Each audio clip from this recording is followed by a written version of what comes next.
Good day, I'm Chef Mai and welcome to our new episode of Cooking with Mai.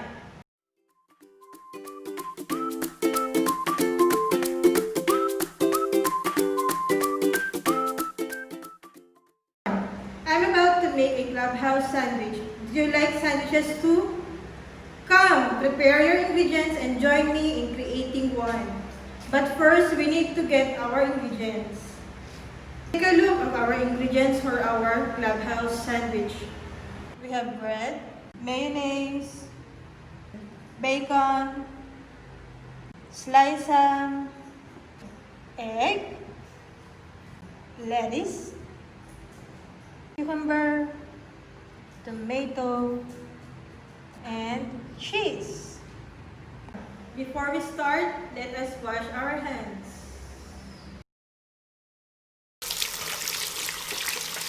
Make sure that our vegetables are already washed before cutting it so that the vegetables don't lose its nutrients.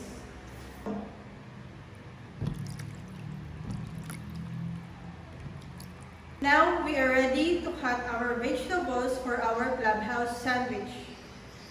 Our ingredients are all set. We can now assemble the clubhouse sandwich. Oh, I forgot something. Plastic gloves. I think we're ready.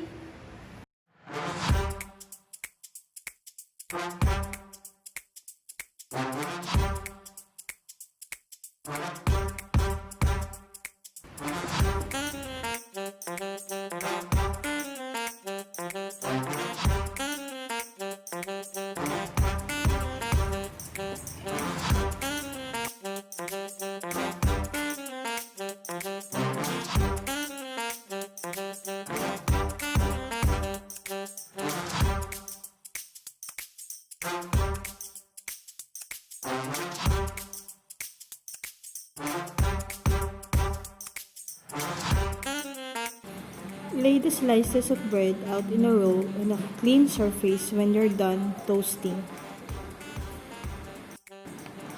Spread mayonnaise on one slice of bread. The mayo helps to keep the sandwich moist. But if you don't like it or don't want the extra calories, it's perfectly fine to leave it off.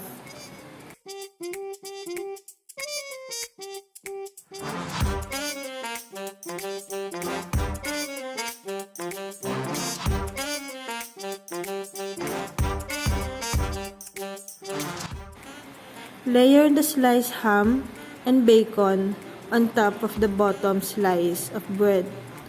Top of the first layer with some lettuce, tomato, and cucumber.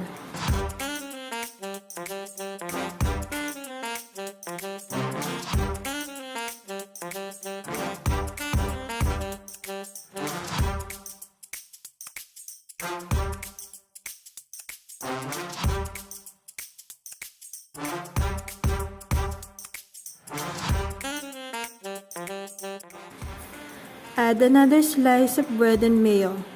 Put the egg, lettuce, tomato, cucumber, and cheese on the sandwich. Top it off with the third bread slice, and you're done.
base of a sandwich. The base is a part which the ingredients are placed consists of some bread or dough produced that is a whole or sliced. Oh, that's the fluffy stuff that hugs the inside. Yes, you're right. And the base, which is the loaf bread where the ingredients are also always placed. Oh, it's so sticky, but it smells so yummy. Yeah, right.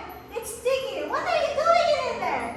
That is the next part or the component of a sandwich, which is the moistening agent.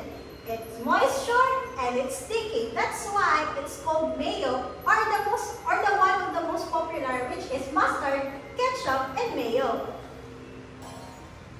Now, let's go with the last part of a sandwich.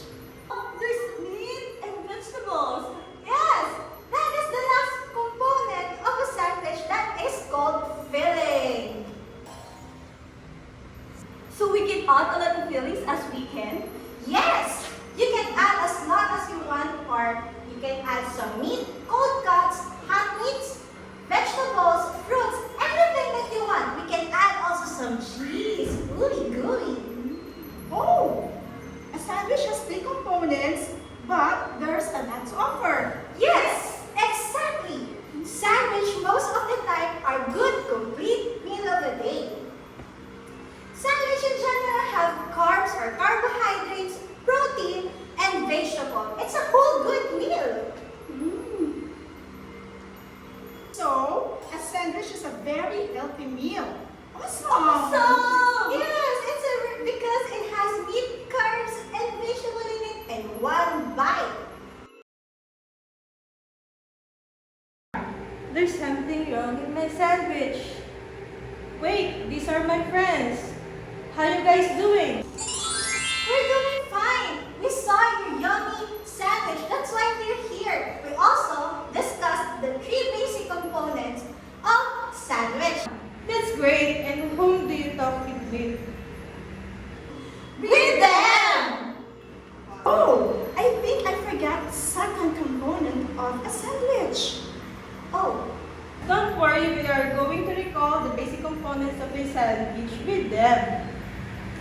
Are you ready? we are ready. Wait, what do you call the component that gives bite and flavor to the sandwich?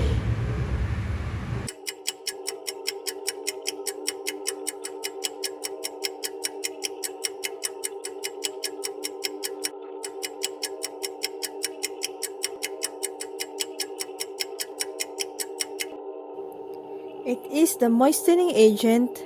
It has different varieties like ranch, mustard, mayo, and ketchup. Next, this is commonly called bread and it could be fluffy or not. What is it?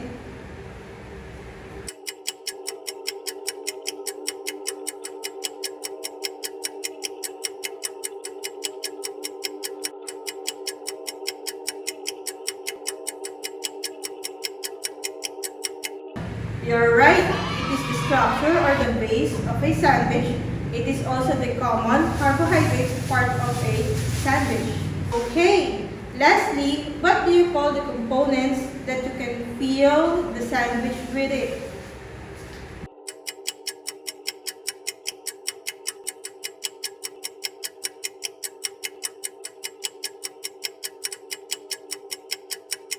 Good. That is called filling. And remember, it can be anything you want, like hot or cold meat, and cured meat, like salami.